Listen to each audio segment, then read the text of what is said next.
오늘 말씀의 제목은 성전된 우리가 경계해야 할 것입니다. 열왕기상 9장 오늘 본문 말씀은 이제 솔로몬이 성전과 왕궁 건축을 다 마친 다음에 하나님께서 솔로몬 왕에게 말씀하시는 장면으로 시작합니다.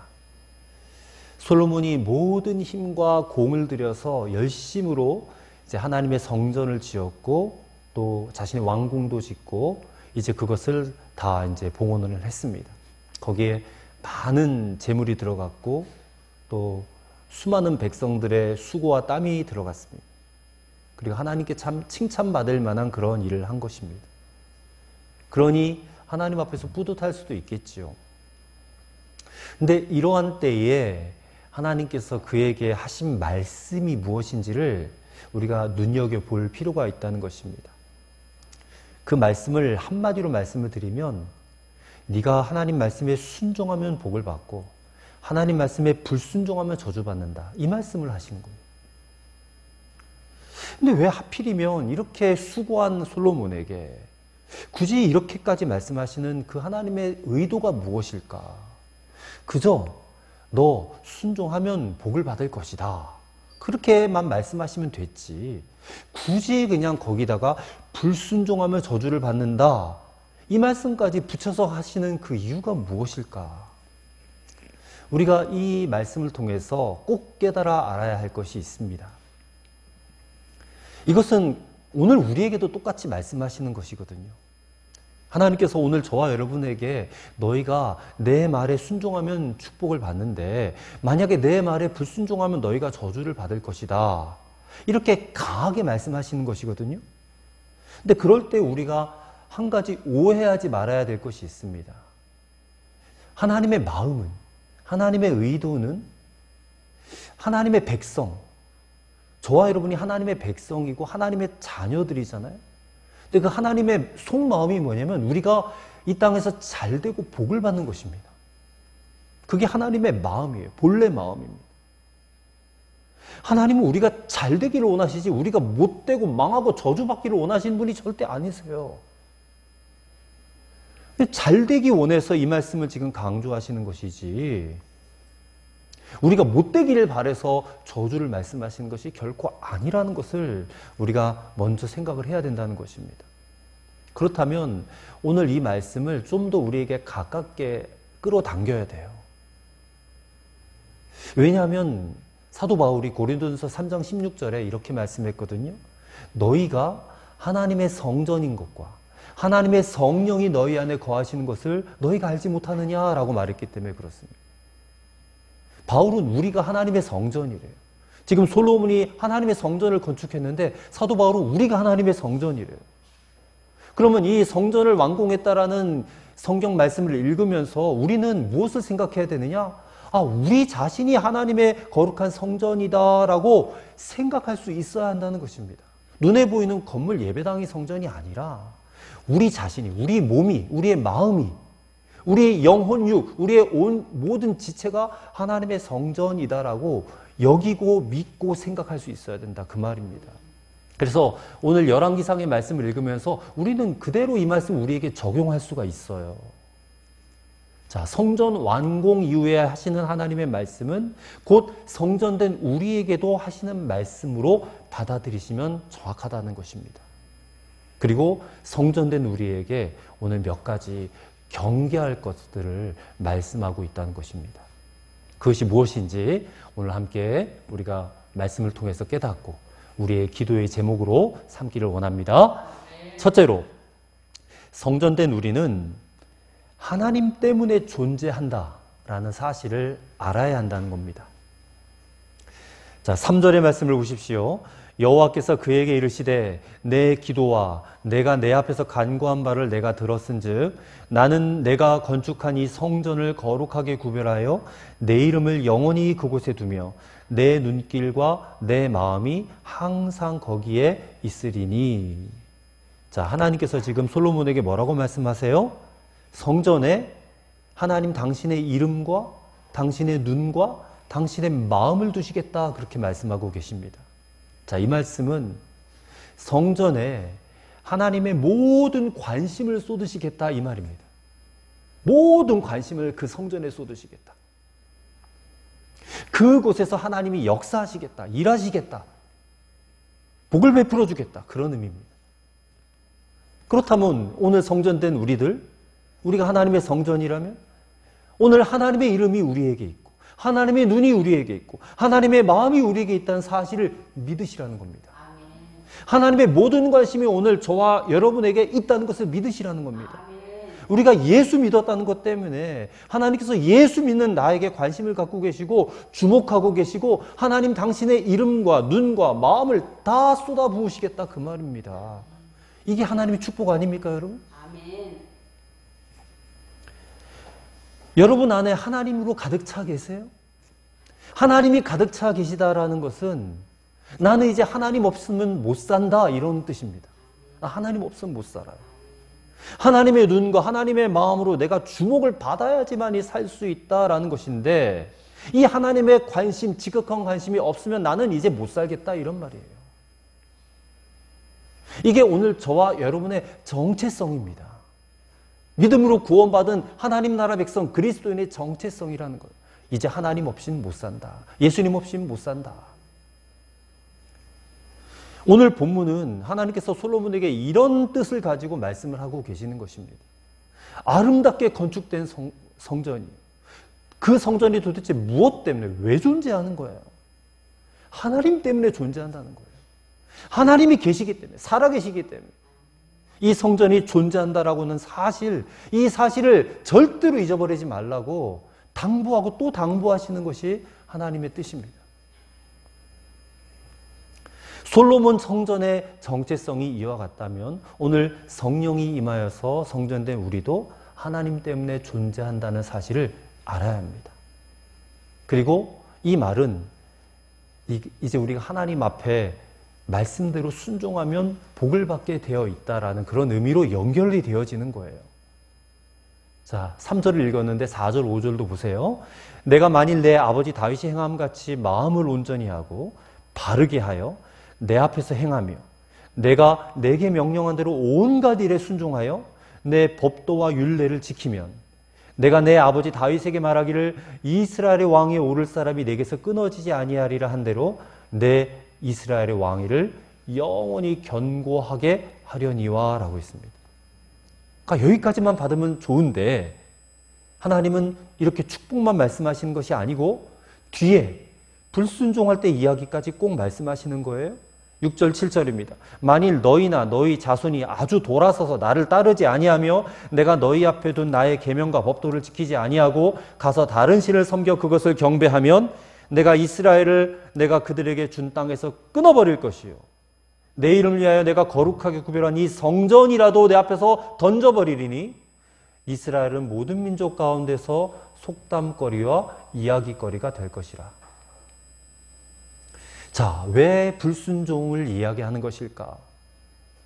우리가 하나님 없이는 존재할 수 없는 사람이고 난 하나님이 꼭 필요한 사람인데 이 살다 보면 자꾸만 마치 하나님 없이도 내가 스스로 존재하는 사람인 것처럼 행동할 때가 있다는 것입니다. 그때 이 말씀을 좀 기억하라는 거예요. 하나님 없이도 난 잘 살 수 있어. 하나님 없이도 나는 세상 사람들이 부러워하는 인생을 살 수 있어. 그런 마음을 가지고 교만해질 때 그때 이 말씀을 좀 기억하라 그 얘기입니다. 여러분, 순종은 하나님 말씀의 순종은 내가 하나님 때문에 존재한다는 것을 알고 인정할 때 나오는 모습이에요. 근데 반대로 불순종은 나는 하나님 없어도 스스로 존재할 수 있고 살아갈 수 있고 성공할 수 있고 잘 살 수 있다라고 여기기 때문에 나오는 모습이 불순종이에요. 그것을 잘 아셔야 됩니다. 부부가 서로를 바라볼 때에 어떤 마음으로 살아갈까요? 남편이 아내를 바라볼 때에 생각으로 저 여자가 나 때문에 살아가지. 내가 열심히 땀 흘려 돈 벌어 왔으니까 그렇게 살 수 있는 것이지 라고 생각하고 반대로 아내는 남편을 볼 때에 저 사람이 그나마 나를 만났으니까 저 모양으로라도 살지 그렇게 생각한다고 해요. 다들 그냥 나 때문에 살지 그런 마음을 서로가 품고 있으면 이 가정은 절대로 행복할 수가 없습니다. 근데 반대로 부부가 서로를 바라보면서 내가 당신 때문에 살지, 이렇게 생각하면 얼마나 고맙고 감사합니까? 남편이 내가 비록 밖에 나가서 수고하지만 내 아내가 있기 때문에 내가 오늘도 열심히 일할 수 있었다라고 생각하고, 아내 역시 남편 내가 잘 만나서 지금 이렇게 내가 살고 있다라고 생각할 수 있는 부부라면 정말 행복할 수밖에 없는 것입니다. 그러니까 불행과 행복의 차이는요, 진짜 종이 한 장 차이인 것 같아요. 나 때문이 아니라 당신 때문이다라고 이 생각만 바뀌면 얼마든지 행복할 수 있는 것이에요. 근데 그게 고스란히 하나님과 우리와의 관계에도 적용이 된다는 것입니다.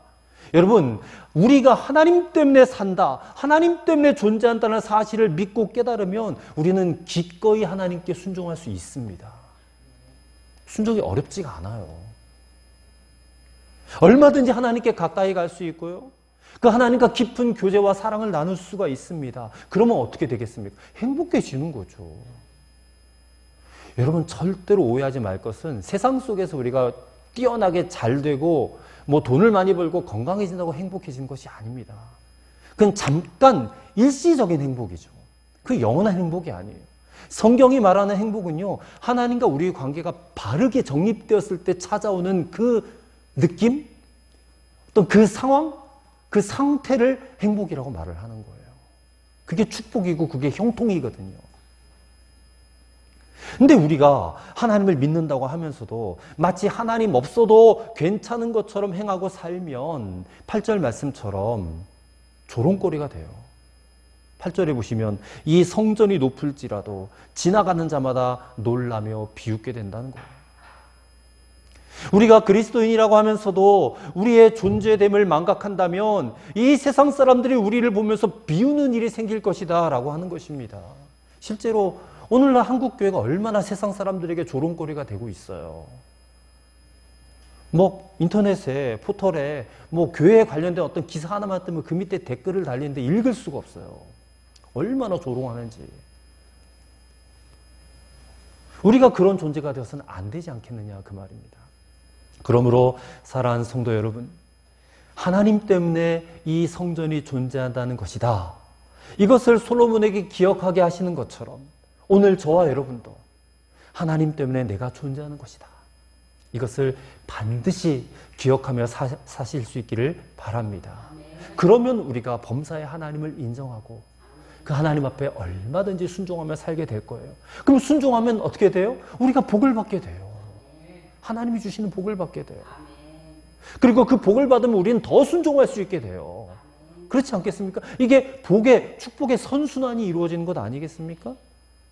순종함으로 복을 받고, 복을 받으니까 더 순종하고, 순종하니까 또 복을 받고, 계속해서 이렇게 하나님의 살아계심을 드러내고, 그렇게 정말로 하나님이 원하시는 그런 인생을 살아가는 저와 여러분 되었으면 좋겠습니다. 두 번째로, 하나님께서 주신 지혜를 간교한 지혜가 되지 않도록 해야 한다라는 것입니다. 자, 열왕기상을 읽고 있어요, 저희가. 근데 열왕기상에 보면 이제 초반부에 이 솔로몬과 두로왕 히람에 대한 이야기가 한번 나왔었습니다. 5장에서 솔로몬과 히람의 관계가 매우 공평했고 우호적이었어요. 그리고 오늘 보면 9장에 와서 두 번째 히람과의 관계가 나타나는데 이 관계는 매우 좀 불공평한, 불공정한 것으로 드러나고 있습니다. 무슨 말이냐면 솔로몬이 이제 성전을 건축하기 전에 히람에게 도움을 요청했어요. 그 레바논의 백향목과 모든 건축하는 자재들, 또 일꾼들, 거기에 소요되는 모든 것들을 다 그냥 얻어왔거든요. 거래를 한 겁니다. 그래서 성전을 잘 건축했어요. 왕궁까지 잘 건축했습니다. 근데 이제는 솔로몬 자신이 정작 문제가 되고 마는 것입니다. 자, 본래 두로왕 히람은 솔로몬과 이 거래하는 것을 기쁨으로 여기고 거래를 했습니다. 히람이 백향목과 잣나무와 금을 이렇게 솔로몬에게 제공해 준 대가로 솔로몬은 히람에게 무엇을 주었냐면, 오늘 본문 11절에 보니까 갈릴리에 있는 20개의 성읍을 히람에게 주었어요. 근데 히람이 이 솔로몬이 준 성읍들을 와서 돌아보고는 마음이 상했습니다. 마음에 들지 않았어요. 왜냐하면 그 성읍들이 산악지대 성읍이었기 때문에 그렇습니다. 제가 말씀드렸죠. 두로라는 나라는 식량이 부족한 나라예요. 그렇기 때문에 농사를 지을 수 있는, 곡물을 수확할 수 있는 그런 좀 평지, 또 해안가, 이런 땅을 아마 히람이 원했을 것입니다. 근데 솔로몬은 뭘 줬어요? 산악지대 성읍을 줬단 말이에요. 그래서 오늘 본문의 12절, 13절의 말씀을 보세요. 히람이 두로에서 와서 솔로몬이 자기에게 준 성읍들을 보고 눈에 들지 아니하여 이르기를 내 형제여 내게 준 이 성읍들이 이러한가? 뭐 이런 걸 줬어? 이런 얘기입니다. 이름하여 가불 땅이라 하였으니 라고 했어요. 그래서 가불이라는 말의 뜻이 별로 좋지 않은, 무가치한 이런 뜻입니다. 그러니까 그 땅을 대놓고 가치 없는 땅, 무가치한 땅, 쓸데없는 땅, 쓰레기 같은 땅 이렇게 표현을 했다는 거예요. 지금 히람은 솔로몬이 원하는 대로 다 좋은 것을 줬는데 솔로몬은 지금 쓸데없는, 쓸모없는 땅 가부를 주었다는 거예요. 그래서 히람이 마음이 심히 상한 것입니다. 자, 여기서 솔로몬은 이렇게 불공정한 거래를 했을 뿐만 아니라 지금 보세요. 하나님이 그들에게 기업으로 주신 땅을 이방인에게 팔아버리는 실수를 저지른 겁니다. 율법에 의하면 약속의 땅, 이 가나안 땅은 하나님의 것이에요. 그래서 이스라엘 사람들이 서로 막 그것을 주고받고 팔고 매매하지 못하게 막아놓으셨거든요. 근데 솔로몬이 그 땅을 이방인에게 팔아버렸다는 거예요. 율법을 어긴 겁니다, 벌써. 자, 여기에는 분명히 솔로몬이 하나님께서 주신 지혜를 사용했음이 틀림없을 것입니다. 그 지혜를 가지고 히람을 굉장히 이제 선대했어요, 처음에. 우호조약을 맺고 형제처럼 여기면서 이 성전 건축에 도움을 받아왔어요. 근데 그에게 준 대가는 쓸모없는 땅 가불이에요. 하나님의 말씀도 어겼어요. 약속의 땅을 넘겨버리는 그런 간교함을 행하고 있는 것입니다. 그래서 하나님의 지혜와 세상의 지혜 역시도 종이 한 장 차이예요. 솔로몬은 처음에 1,000번제를 드리면서 백성들을 잘 재판할 수 있는 지혜를 달라고 구했어요. 백성들을 위해서 그 지혜를 구했는데 이제 모든 것이 다 해결이 되고 정적들도 사라지고 왕권이 막 강화되니까 마음이 하늘 높은 줄 모르고 올라가 버린 거예요. 그 자신의 유익을 위해서 이 하나님이 주신 지혜를 악용하고 있는 겁니다. 이 하나님이 주신 지혜를 하나님을 위해서, 다른 사람, 백성들을 위해서 사용하면 이게 하나님께 영광이 되는 것인데 이 하나님이 주신 지혜를 자신의 만족과 유익을 위해서 사용하면 간교한 지혜가 될 뿐이라는 겁니다. 여러분, 세상의 지혜는 어떻습니까? 비싼 돈과 노동력과 자원을 받고 쓸모없는 땅을 처분한 것을 세상적으로 봐서 이야 진짜 거래 잘했다, 와 대단하네, 진짜 당신 똑똑해, 이렇게 볼 수도 있을 거예요. 근데 하나님의 관점에서 봤을 때 이거는 너무나 불공정한 거래라는 거예요. 그리고 이거는 형제의 마음을 상하게 만든 죄악입니다. 율법을 어기면서 언약의 땅을 팔아버린 죄악이라는 거예요. 지금 솔로몬은 엄청난 죄를 짓고 있는 겁니다. 그렇다면 이 대목에서 우리가 하나님과의 관계에 있어서 우리가 한번 생각해 봅시다. 하나님은 우리에게 무엇을 주셨어요? 뭐 다 주셨죠. 생명도 주셨고 또 돈 벌 수 있는 지혜와 능력과 건강도 주셨고 더군다나 우리의 영혼을 구원하시기 위해서 당신의 독생자까지 우리에게 아낌없이 내어주셨어요. 그러면 우리는 하나님께 무엇을 드리고 있습니까? 혹시 솔로몬처럼 가불을 드리고 있지는 않습니까? 가불? 가장 귀한 것을 하나님께 드려야 되는데 내게 필요 없는 거, 내게 쓸모없는 거, 무가치한 거, 쓰레기 같은 거 이런 거 드리고 있지 않느냐 그 말이에요. 그러면 어떻게 되겠습니까? 관계가 깨어지는 거예요. 하나님과 우리와의 관계가.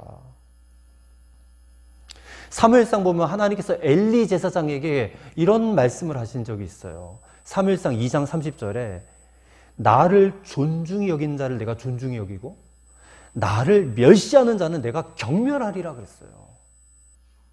하나님은 언제나 우리에게 포근한 하나님 아니거든요. 언제나 사랑으로 온화한 하나님 아니거든요. 하나님 분명히 당신을 경외하고 존중히 여기는 자만 존중히 여기고 나를 경멸하고 미워하는 자는 나도 똑같이 그렇게 할 것이다 라고 말씀하셨거든요. 또 다른 성경에 보면 하나님은 질투하시는 하나님이라고 그랬어요. 하나님을 버리고 우상 숭배하는 이스라엘 백성들 가만히 내버려 두지 않았습니다.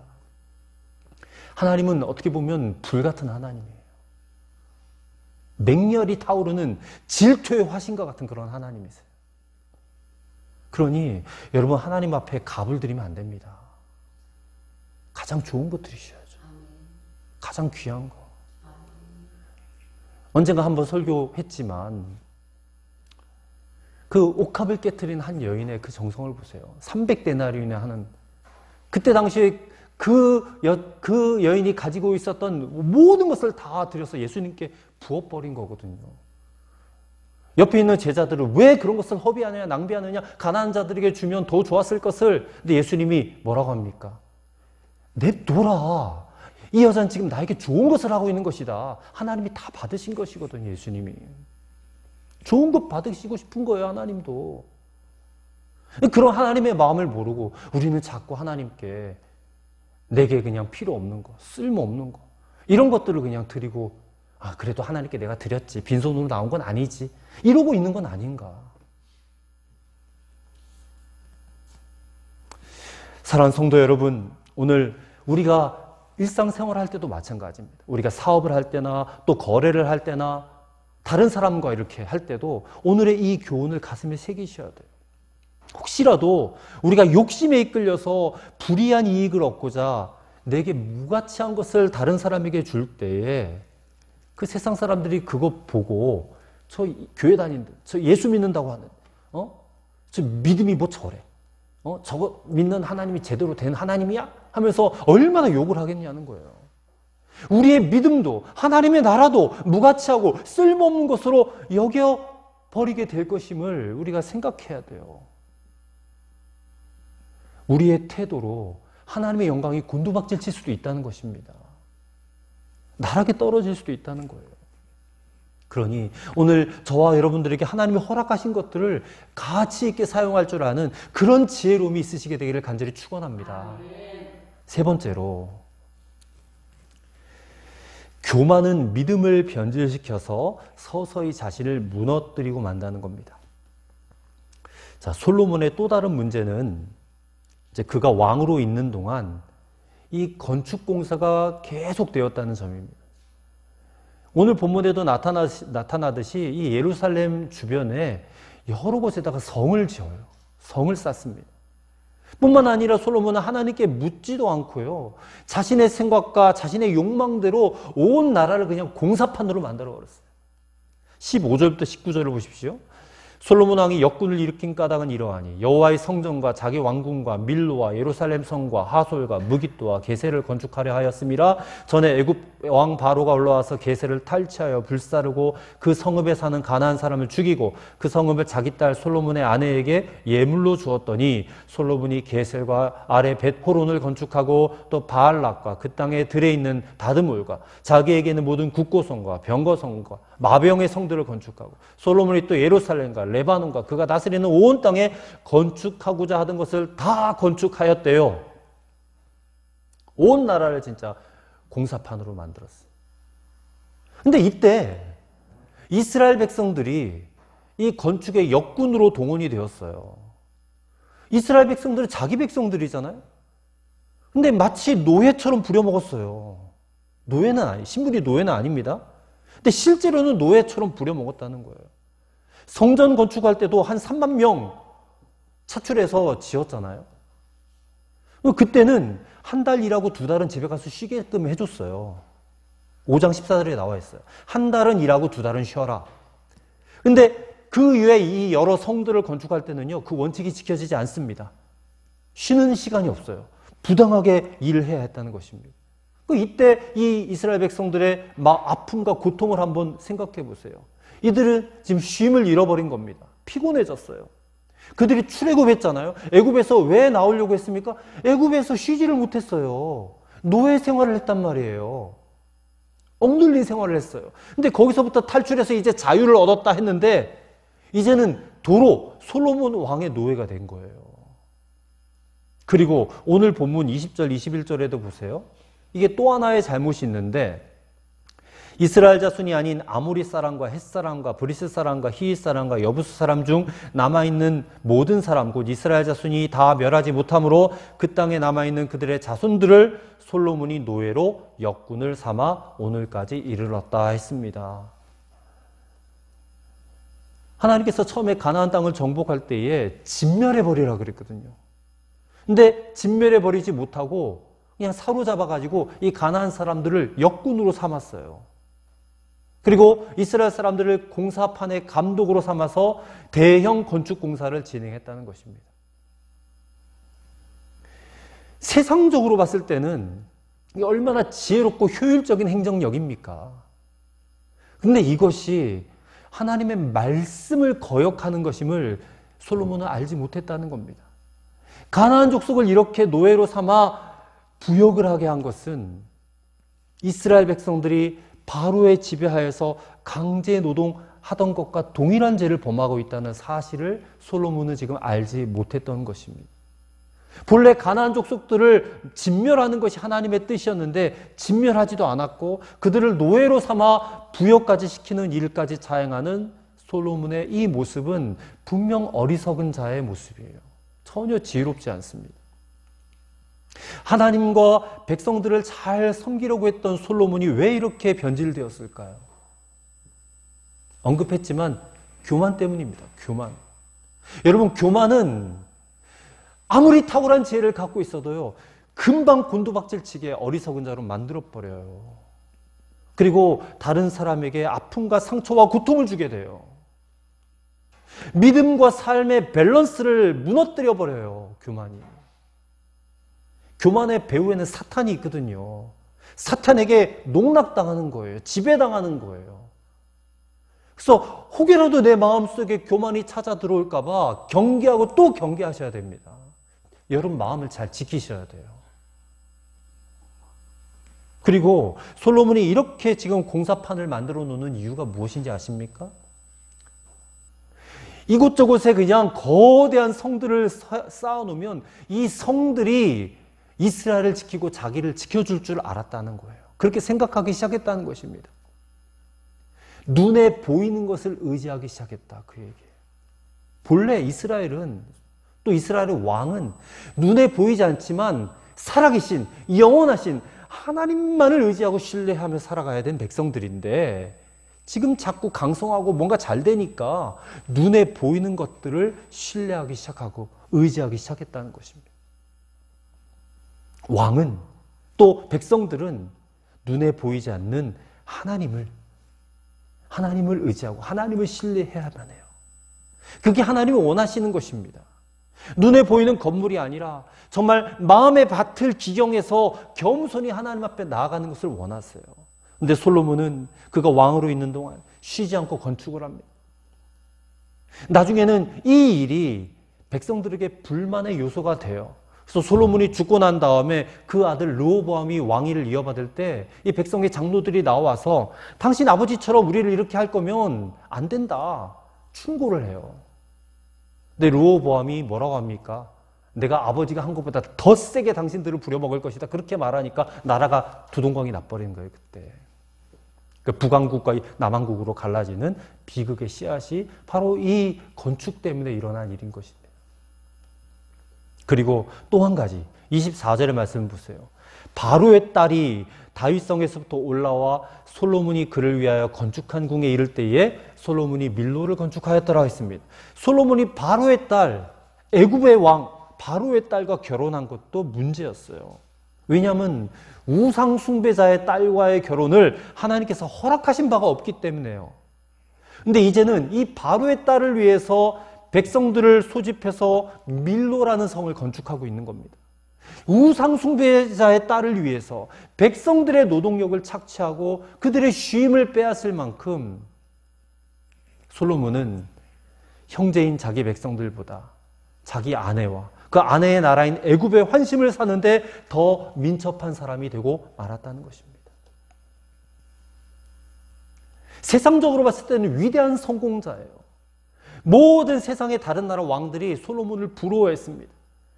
그랬던 솔로몬이 이제는 성공에 서서히 도취되어서 하나님이 원하시는 길에서부터 이탈해버리는 그런 모습을 지금 나아가고 있는 것입니다. 창세기에 보면 요셉이라는 인물이 나오죠. 30세 애굽의 총리가 되었던 요셉과 너무나 비교돼요. 요셉이 위대한 점이 무엇입니까? 그는 애굽의 총리가 된 이후에도 초지일관 하나님을 향한 성실함이 변하지 않았다는 데 있어요. 근데 솔로몬은 모든 영광을 손에 쥐었지만 이제는 서서히 하나님의 길에서부터 탈출해버리는, 무너져가는 그런 조짐들을 보이기 시작했다는 것입니다. 오늘 사랑하는 성도 여러분, 오늘 말씀을 통해서 우리가 하나님의 성령을 모신 거룩한 성전된 저와 여러분들이 이와 같은 것들을 경계해야 될 것임을 분명히 붙잡으시게 되기를 바랍니다. 우리는 하나님 때문에 존재하는 사람들이에요. 결코 잊지 마시기 바랍니다. 우리는 하나님이 주신 지혜를 받은 사람들이에요.